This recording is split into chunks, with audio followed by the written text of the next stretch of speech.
Bueno, vamos con la segunda parte y todo tuyo, Lupe. Me olvidé la pregunta, si me podés repetir. Mi labor dentro de la medicina. Dentro de la Bueno, medicina, sí. ¿Y la celiaquía ahí en tu país? Dos temas largos. en realidad yo, al ser patóloga, yo soy docente desde que cuando uno está en la facultad tiene la chance de, cuando pasa la materia, ser docente. Yo eso hice desde que pasé del primer año, fui instructora, que es toda una carrera que uno hace, desde el segundo año. Siempre me encantó hacer docencia. Estoy muy volcada a la parte de docencia, de hecho, estoy enseñé siempre, dejé un tiempo porque trabajo mucho en salud pública, estoy en el ministerio, y, y muy mezclada también en trabajos de capacitación, de formación, de pues, este tema de divulgación. Trabajo mucho en el tema de Mercosur, tanto en educación como en salud.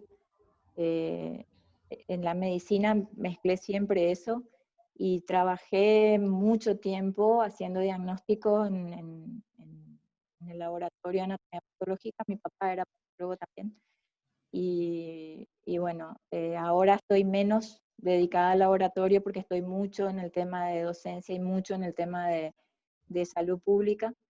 Y bueno, trato de enganchar esto, de hablar mucho con colegas de esto, y tenemos un proyecto, ahora se vino la pandemia, pero tenemos un proyecto en la facultad donde estoy, de integrar esta enfermedad en diferentes materias con los especialistas, no solamente que se vea como un capítulo pequeñito en gastroenterología ya cuando se está terminando la carrera, sino que se vea desde el comienzo y que se empiece a ver también el sistema inmunitario como algo que es como transversal a todo, ¿verdad? Porque acá en mi propia experiencia, tanto en mi formación como estudiante y en mi formación de residencia, el sistema inmunitario estaba ahí al costado. Yo al terminar la residencia hice mucho de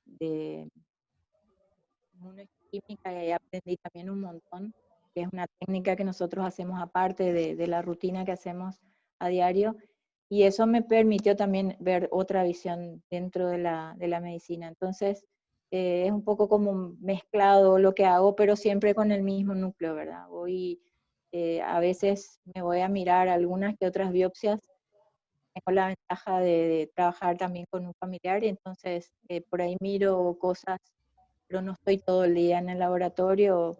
Sí me hablaron de estar en un proyecto en algún momento para estar otra vez en el laboratorio, pero en algún momento también tengo que conversar porque el resto de las cosas que hago también me gustan. Entonces ahora estoy haciendo una revisión muy amplia de artículos de enfermedad celíaca desde la historia, de la época de Aretio de Capadocia hasta la actualidad, y me encanta, y siempre que estoy por tratar de ver cómo terminar, me engancho con otra cosa más, y bueno, a mí me encanta lo que hago, me encanta la medicina, me encanta leer, y me he leído millones de cosas, estoy suscrita a revistas. Entonces sí me gusta mucho la celiaquía en su más amplio espectro, porque conozco y ahora puntualmente tengo una familiar que tiene muchísimas enfermedades.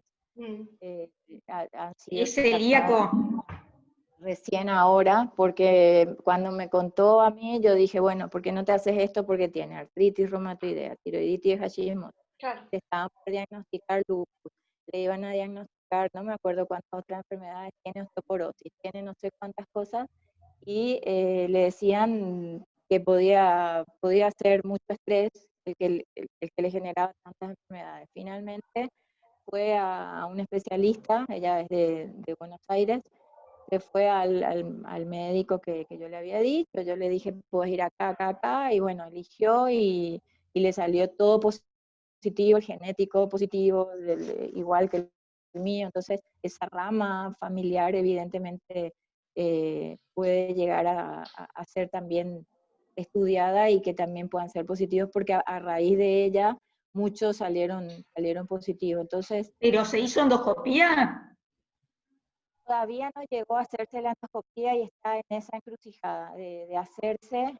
Pero ¿por qué no por el COVID no se hace la endoscopía? ¿Por qué? Porque vos ponés mucho énfasis en el genético y la mayoría de los celíacos en Argentina no pasan por el genético. Yo sé. Yo pongo énfasis, pero por experiencia personal y porque me gusta leer esa parte. Pero en realidad creo que ha coincidido la pandemia, y han coincidido cosas que como que todavía no completó los estudios y sí, yo creo que se va a hacer. Así que no, pongo énfasis en la biopsia porque además de lo que me encanta hacer y bueno, creo que las tres cosas son importantes. Por más que a veces los marcadores serológicos dan negativo, como vos dijiste al comienzo, y la biopsia es positiva, creo que hay que hacer mucha investigación en los tres, sin dejar de lado el genético, sin dejar de lado los marcadores, y tampoco... ¿Puede haber una biopsia totalmente positiva sin ser celíaco? Yo no conozco. Por eso ahí sería raro hacer el genético, porque si la biopsia da un MARCH3, creo que es MARCH3 o sí, MARCH3B, no sé si hay muchas otras opciones, excepto que no evolucione con la dieta. Claro, sí. Sí, y yo sí creo que había que estudiar falsos positivos y falsos negativos. Yo no creo que haya que quedarse con una sola cosa, por experiencia propia, no solamente conmigo misma, sino con pacientes a quien se les ha dicho o es negativo y finalmente en diferentes estudios, en diferentes lugares, le ha dado positivo o al revés. Entonces creo que esta enfermedad tiene eso que le caracteriza, ¿verdad? Primero que tiene una clínica, muchos dicen una clínica camaleónica, porque se presenta de cualquier manera. Yo la vez pasada compartí un elefante que me encanta, que es como muy infantil, pero que refleja en la inmensidad de ese cuerpo que uno puede en esa trompa gigante tener algunas cuestiones respiratorias, y si bien pueden ser muchos por alergia, todavía creo que falta estudiar un montón de cosas para ver si se relacionan directamente. También toda esa piel del elefante, de los trastornos de piel que se presentan en el celíaco, y la parte obviamente gastrointestinal. Acá hay toda una parte neurológica que es muy importante. Y hay algunos celíacos que tienen epilepsia con calcificaciones cerebrales o ataxia por gluten. Hay muchos síntomas neurológicos que a veces hay personas que viven mal toda la vida por falta de diagnóstico, por tener solo esos síntomas que no son los típicos descriptos. Es cierto. Neuropatía periférica por gluten. Al elefante le falta eso, realmente, y a lo mejor se ilustra, pero bueno, en ese dibujito están las tres cosas, y yo creo que siempre aclaro cuando muestro eso, porque la parte de neuroataxia neurogluten es impresionante, y la neuroataxia se ve un montón, y a mí me gusta compartir con colegas, y tengo uno que está inclusive en Argentina, en Fleni, que me comentaba que hay una chica que hizo un trabajo de cefalea, solamente pacientes con cefalea, y dieron un montón de positivos para enfermedad celíaca, con todos. Entonces, yo creo que por eso yo soy muy insistente y en vez de discutir si el vino tiene o no tiene gluten, creo que hay que centrarse en cosas que puedan llegar a ser más positivas y colaborar con el bienestar de la gente, ¿verdad? Porque lo que busca bueno, pero una vez diagnosticado es muy importante saber exactamente qué cosas podemos consumir o no. Obviamente. Respecto a eso, en Paraguay, ¿qué límite cuántas partes por millón de gluten permiten en los alimentos libres de gluten? ¿Hay legislación? Está empezándose a hacer algunas cosas más acá, no está establecido como allá, hay una fundación que trabaja bastante acá, hay un listado, no es un establecimiento como el de ustedes, de allá, donde sí se puede ver el listado que presenta. Pero acá es porque está fiscalizado por el Estado. Sí, acá se está empezando ahora.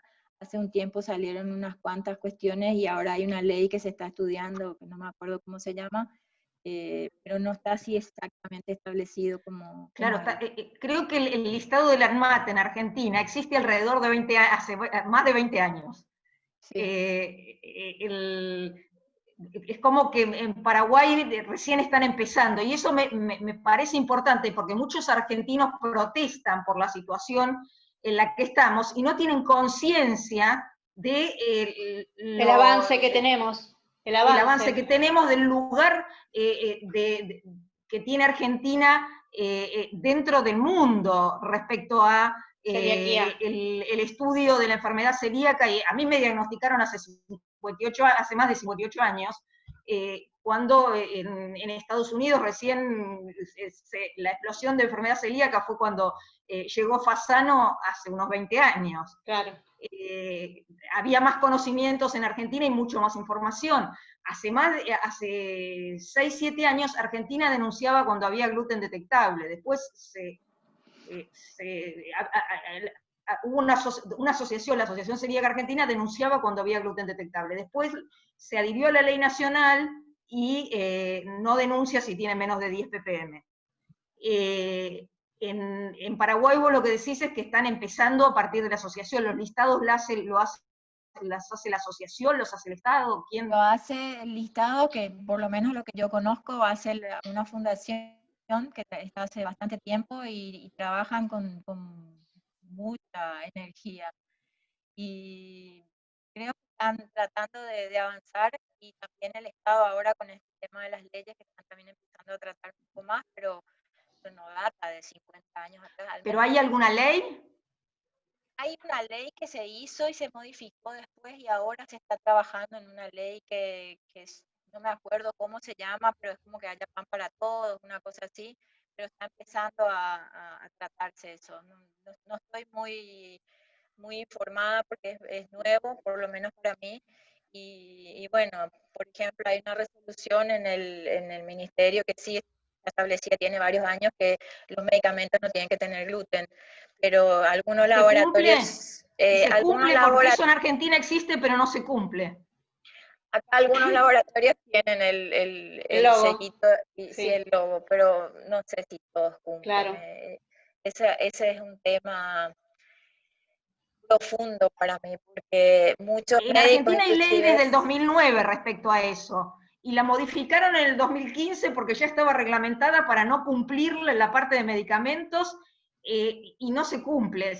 Algunos medicamentos tienen el logo, pero la ley dice que tienen que estar rotulados, que todos tienen que ser libres de gluten, excepto que sea necesario ponerles gluten. Claro. Y, sí, sí. Y tienen el buscador de medicamentos es engorroso, está todo, manejan las empresas, así como los alimentos, se suben los ppm por alguna razón que le conviene a las empresas, los medicamentos no se rotulan todos como debería ser, y nadie los pena. Tal cual. No. Yo creo que es un Pero universo... porque no hay denuncia, no los Sí. penan porque no hay denuncia. Sí, porque yo llamé muchas veces a la ANMAT denunciando, ponen una reglamentación nueva y se hacen como si no existió la anterior, y le mandan la notificación a los laboratorios, y los que de buena voluntad lo hacen, y a los otros no les hacen nada. Es así, es así. Pero creo que se da en todos los países, ¿eh? A mí me encanta porque yo veo grupos de diferentes países, y en España pasa lo mismo, y los ppm... Sí. Ahora En Chile, ¿viste? En Chile, o Sí, sea, en en Chile Chile tienen 5 5 ppm y la gente como que quiere, no sé, no se puede La gente entender. protesta porque tiene menos productos que en Argentina. Pero Claro. Chile también tiene una historia muy reciente, no sé si tan reciente como Paraguay, pero es de hace 10 años. No puede compararse con También la historia de Argentina. también otro tema, Nora, que en Argentina tenemos un tema de que vienen muchos productos de Brasil, muchos productos de Estados Unidos, donde hay Bueno, más esto pasa hace ppm, más ppm que acá, y sin embargo acá se lo acepta. Y cuando por ahí andan enseguida, clausura un negocio en este país, cuando por ahí tiene un poco, o se detecta, no se detecta exactamente 10, o se detecta un 11 o 12, pero sin embargo entran productos de 20 ppm de Brasil o Estados Unidos tranquilamente. Y hay un montón de productos. Y acá el celíaco lo consume y vuelve las recaídas. Tenemos un gran problema ahí también que no sabemos, los celíacos no saben para qué lado correr o a quién darle la importancia que se merece, ¿no? En cuanto a información absoluta. Hace más de 4 años y medio, en el gobierno anterior al anterior, se sacaba de circulación el producto importado que no cumplía con la legislación vigente. Si no, tenían que tachar el no contain gluten o el logo de otro país. Cuando subió el gobierno anterior a este, empezaron a permitir cualquier producto importado que no cumpla con la ley. Porque la ley dice, y escuché la semana pasada a una persona del ANMAT diciendo que la ley dice claramente que los productos importados no deben llevar un logo de otro país. Pero el ANMAT no está fiscalizando, entonces los dejan. Le dicen a la gente no lo consuma, pero los dejan circular. Claro. Entonces, a veces me pongo a pensar, yo pienso que la gente cuando se queja, pienso que lo hace con razón, porque realmente no sabe a quién prestarle atención o cuál es cuál es la legislación real, ¿no? Porque si en el mismo país te dicen está permitido hasta 10 ppm, pero viene un producto del extranjero y tiene 20 y aún así, y la avena, la avena, y aún así la dejan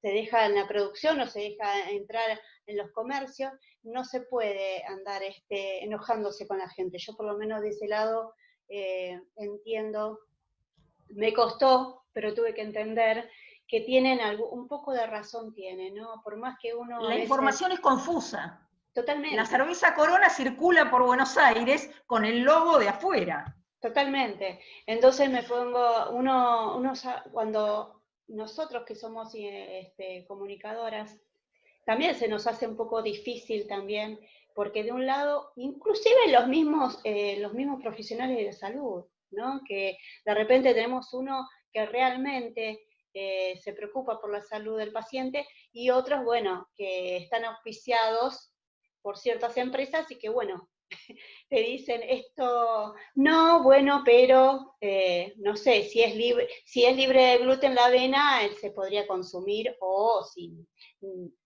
etcétera, etcétera. La mayoría de los profesionales no se dan cuenta que son las empresas las que los condicionan. Escuchan en un congreso que algo es de determinada manera y lo repiten, sin investigar de dónde vienen las fuentes. No es que todos están comprados por las empresas. No dije eso igualmente, ¿eh? Dije algunos profesionales y otros. Algunos, puede ser. Algunos. Creo que lo que pasa en nuestro país pasa en todos los países. ¿Sí? Realmente yo no he viajado mucho, pero las pocas veces que he viajado, por suerte verdulerías, carnicerías y almacenes hay, así que mucho problema no me hago. Imagínense en que cuando era muy chica, no sé, no me preocupaba por el grisín o las galletitas, para nada. Y eso que iba a la escuela y me daban la leche en la escuela, la leche le digo al mate cocido o al té. Pero bueno, hoy en el siglo XXI todo es mucho más complejo y todo mucho más abierto y mucho más global. Entonces es como que el pertenecer a casi a todos lados es un problema para una persona que por ahí simplemente tiene que cambiar sus hábitos alimentarios.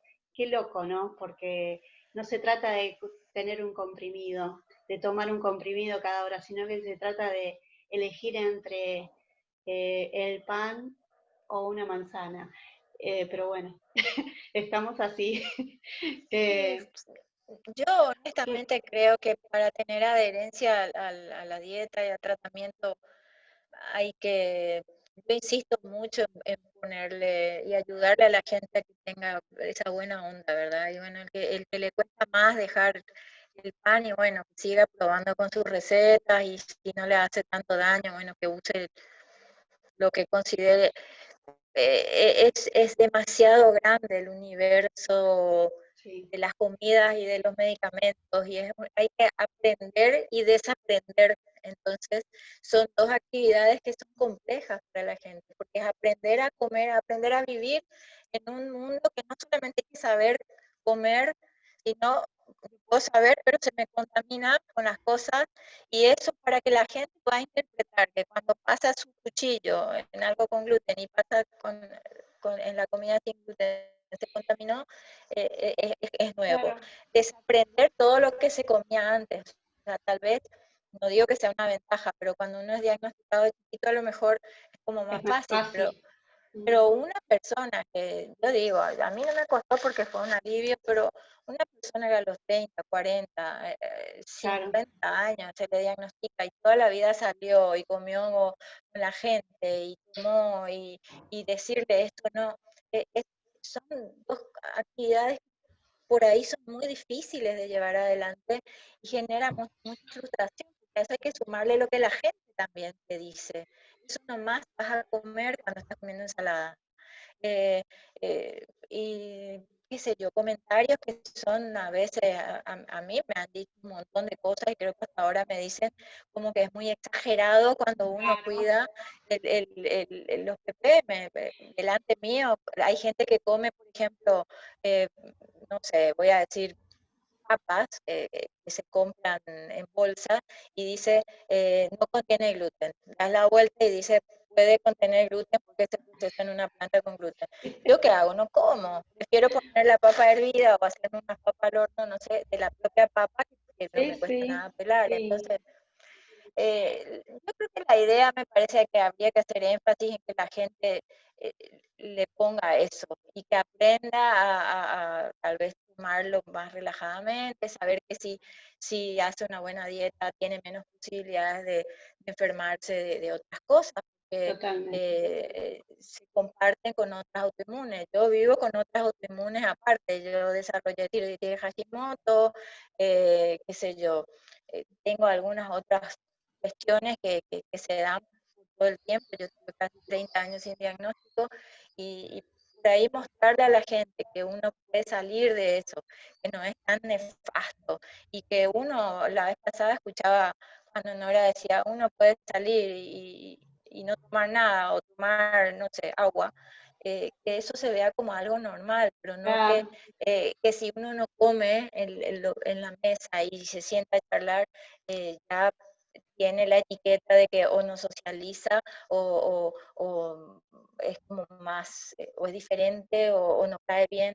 Yo creo que al que está sentado con uno hay que dejarle que sea lo más natural posible y que cada celíaco es distinto. Yo lo vivo eso inclusive con gente que conocí en la fundación y con pacientes que dicen, yo no puedo hacer lo que vos haces, porque a mí me gusta tomar gaseosa, y bueno, a mí no me gusta, entonces toma menos y toma un poco más de agua, fíjate si puedes hacerte alguna agua saborizada con alguna fruta, no me gusta cocinar, bueno, pero fíjate, entonces ver un poco en ese diálogo cómo se le puede ayudar en ese sentido, porque yo lo que veo que la gente es como muy radical, muy tiene que ser así o tiene que ser así, y esa cosa así como muy tensa de discutir, e inclusive en los grupos, tan como enojados, no, eh, yo puedo pensar Lo que pasa es que diferente, las harinas suelen generar una especie de adicción. Y sí, cuando uno le dice a la persona que tiene que comer otras cosas, que se pone violenta, sí, porque no le podés sacar lo que le enseñaron a comer toda la vida, tal la cual, manera de vida que tuvo hasta ahora, decirles que le puede hacer mal. tal cual. Eh, Se ponen a la defensiva y es un trabajo de hormiga ir Sí. mostrando de a poco que la alimentación es otra cosa, que eso es lo que nos vendieron durante años colonizándonos con determinados productos, pero Sí. eh, que A mí eso me, no... a mí me pasa que a Sí, la hora de informar yo pienso mucho, ¿no? Pienso en aquel que no puede comprar la premezcla porque tiene un estatus económico muy bajo y por ahí son dos celíacos o son muchos en la familia, una familia numerosa y no llega a fin de mes. Me pasa que pienso en la cantidad de obesidad que tenemos en el país y en el mundo.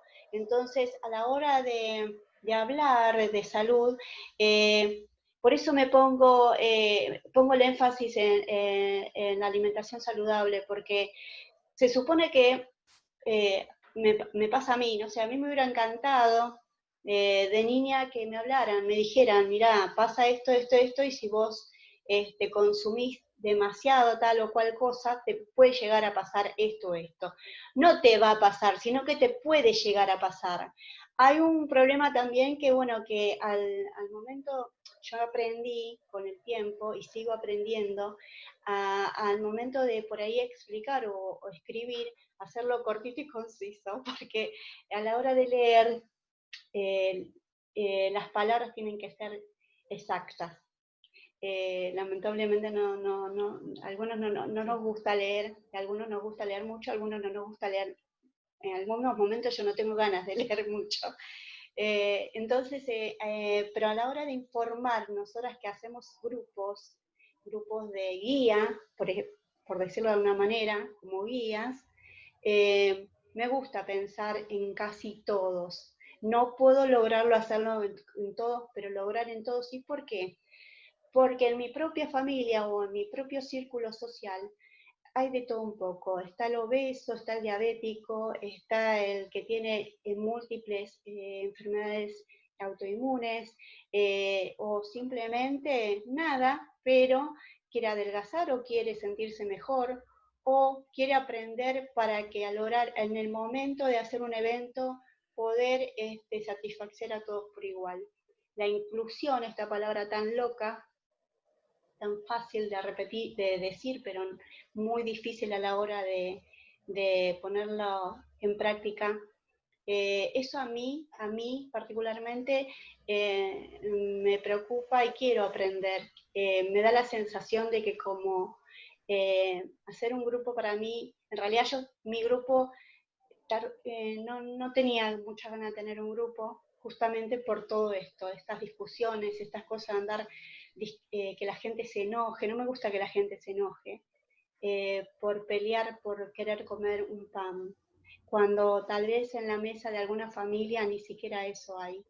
Entonces, medio que como comunicadora, yo siempre me pongo a pensar esto de que nosotras hablemos y ponerse en el lugar del otro está bueno. También sin sacarnos a nosotras como eje, ¿no? Nosotras mismas que nos pasaron cosas, tenemos una historia parecida a muchos, y por eso es importante. Yo estoy en muchos grupos, de los cuales no participo mucho, porque tengo una idea o una ideología, pero es muy difícil, en verdad, darle el gusto a todos. Es muy difícil congeniar con todos. Muchas veces hemos hablado, Lupe ha puesto algunas cosas que yo le presto mucha atención, y Nora ni hablar, que está bueno, y me gustaría que sigamos aprendiendo en equipo, ¿no? Sobre todo entre todos. A mí, por ejemplo, yo no tengo ninguna profesión en cuanto a salud ni nada, pero he aprendido un montón, y de las mejores personas, de las mejores, incluso de los más jóvenes que yo, de los más pequeños que yo, aprendo muchísimo. Entonces, esta cosa de andar a la hora de comunicar, es cierto, es muy difícil, pero bueno, intentar en lo posible hablar de celiaquía, y sobre todo ponernos de acuerdo en que el diagnóstico temprano es necesario, es urgente, tendría que ser obligatorio en todo el mundo el diagnóstico temprano de celiaquía, porque aparentemente, como la doctora Guadalupe Rolón explicaba recién, cada individuo es un mundo, pero parece como que la celiaquía, si está en un diagnóstico tardío, ataca todo el sistema inmune y no nos da una buena calidad de vida, no nos da esa oportunidad. Y perdemos mucho tiempo teniendo dolores o soportándolo. Es medio como que me gustaría, yo ya varios programas vengo pidiendo que pidamos el diagnóstico temprano en celiaquía obligatorio en el sistema de salud, tanto en Argentina como en todo el mundo. Decime, Nora, queda 40.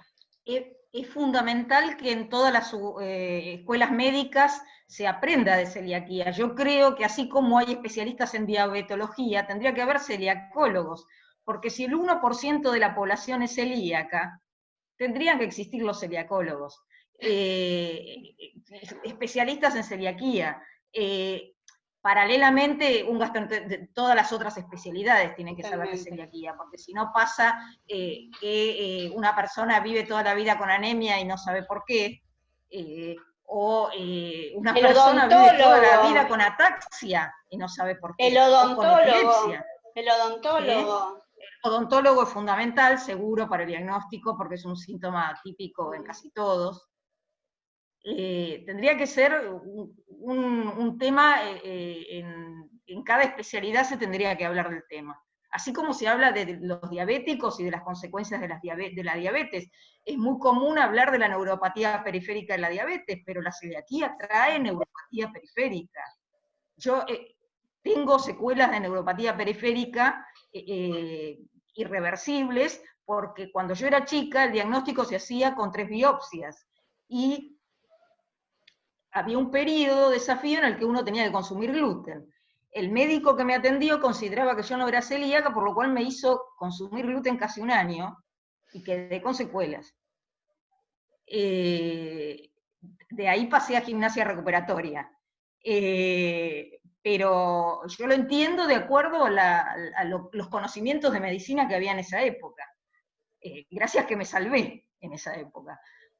Pero un diagnóstico temprano y una dieta correcta lleva a evitar que es difícil que se desencadene una diabetes tipo 1 después del diagnóstico de celiaquía. Es muy común que en diabéticos tipo 1 se diagnostique una celiaquía después. Parecería que hay muchos casos que desarrollan una diabetes por no tener el diagnóstico. Sí. Y son muchas las autoinmunes que se desarrollan por no tener el diagnóstico. Tal cual. Aparte de otras enfermedades a veces irreversibles. Tal cual. Me gustaría cerrar un poco el bloque último con Guadalupe, ¿no? Para tu grupo, Guada, y para el nuestro también, ¿no? ¿Qué nos puedes decir y cerrar un poquito todo esto? Bueno, yo además de agradecerles, me encanta y podría seguir en varios bloques, y de hecho capaz podemos repetir y bueno, hacer charlas entre varios y seguir. Me parece fundamental comunicar, me parece fundamental estas charlas y compartir experiencias, y que disminuir un poco la tensión que de por sí tenemos todos los celíacos en diferentes momentos de la vida, según en qué momento y cómo se dé el diagnóstico. Y creo que hay que invertir tiempo en esto y parar un poco el ritmo y decir, bueno, qué me puede hacer bien y qué me puede hacer mal, y poner más energía en eso que en la discusión. Cada uno hace como puede, cada uno lleva el diagnóstico como puede, y está el que come más fruta y verdura y está el que quiere comer un poco más del otro, y tratar de convivir con eso sin esa agresión permanente, porque creo que es muy dañina. Yo celebro el grupo de ustedes, este programa que hace mucho vengo mirando. A veces no puedo estar en el mismo momento, pero sí después miro y no hago muchos comentarios. Ahora un poquito más, tengo un poquito más de tiempo en algunos momentos. Nosotros ya no estamos más en esa cuarentena estricta, así que cuando fue la cuarentena más estricta sí me dediqué un poco más, pero creo que es fundamental entender y investigar, y si tenemos la suerte de estar vinculados así con esta intención, que por lo menos veo que es positiva de parte de ustedes y de mucha gente. La vez pasada le escuchaba a Elianita con la misma intención, con su hijito o su hijita, no sé. Me parece que hay que seguir juntando las partes y sobre todo ver de manera positiva, y bueno, y lo que no se sabe y lo que estuvo mal diagnosticado, bueno, ir viendo cómo resolver las cosas, y lo que está mal en la ley, bueno, ver cómo se puede arreglar. Y yo creo que es un proceso, es grande lo que nos rodea en cuanto a industria alimenticia y farmacéutica. Ustedes tienen debates muy importantes ahí que se están dando. Yo justo vivo, creo que ahora hay un curso que hace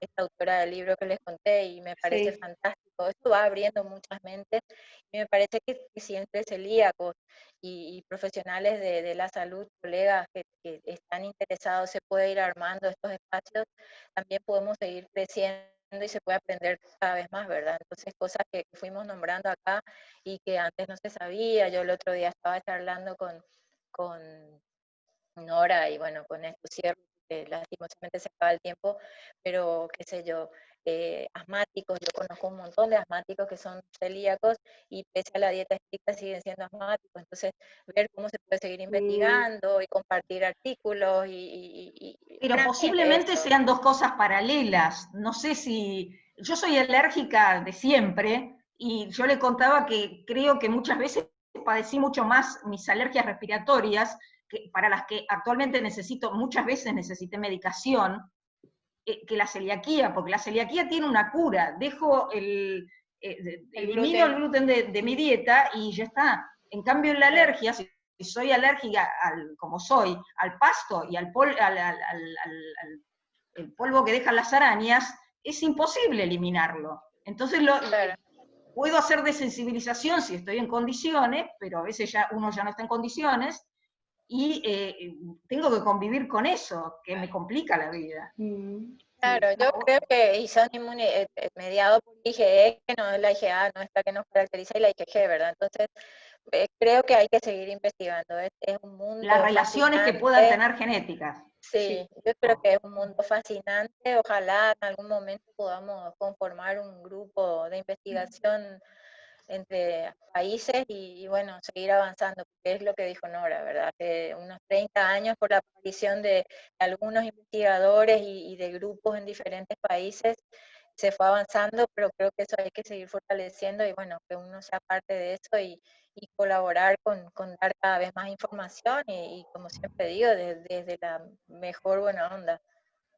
Paralelamente a eso hay muchas autoinmunes y hay otras patologías que eliminando el gluten están teniendo Exactamente. resultados, están Sí, mejorando. Entonces sí. también hay que ver si este gluten genéticamente modificado no es solo dañino, ya se sabe que no es solo dañino para los celíacos, que Tal hay Sí, cual. otros grupos también, poblacionales. y también hay que ver algunas enfermedades si realmente no están Claro. estudiadas a fondo, porque a mí me han tratado como un intestino irritable años y años, y estaba el intestino irritable y me daban medicamentos y finalmente no era. Entonces tal vez también habría que hacer investigación profunda sobre enfermedad de intestino, síndrome de intestino irritable, hacer investigación sobre fibromialgia que quedó ahí y nunca más se investigó, pero a lo mejor hay mucha fibromialgia que uno le hace los estudios y terminan siendo celíacos, entonces hay mucho todavía por andar, yo Y creo. muchos intestinos irritables que son en realidad intolerancias a ciertos alimentos, es lo que se está empezando a descubrir ahora, que no es Tal solo cual. emocional el intestino irritable o una condición, sino que, por ejemplo, mi vida cambió en los últimos años cuando dejé la leche, y no me da intolerancia a la lactosa, pero yo como leche y tengo diarrea. Claro. Entonces, Tal hay cual, algo dentro de la leche que me está haciendo mal. tal Bueno, cual. bueno, lamentablemente terminamos por hoy. Desde ya te decimos en De Celíaco a Celíaco el diagnóstico temprano salva vidas. Pedí el diagnóstico de celiaquía si tenés algún síntoma. La sintomatología puede ser varias. Tenemos en nuestros grupos el CeliaScore, que ahí puedes llenarlo, llevarlo a tu pediatra o a tu médico clínico o a tu gastroenterólogo, a tu odontólogo, a a cualquier médico y pedir el diagnóstico de celiaquía. Te queremos sano de celíaco a celíaco, por eso todos los viernes un nuevo profesional de la salud y gente que sabe mucho de celiaquía va a estar con vos para sacarte dudas y, por qué no, llamar la atención en algunas situaciones que tal vez tengas síntomas y puedas pedir tu diagnóstico temprano en celiaquía. Te queremos algo de celíaco a celíaco. Gracias, doctora Guadalupe Rolón. Gracias por tu grupo. Recuerden, Celíacos Saludables por Lupe Lu. Gracias, Nora, una vez más. Dice propaganda.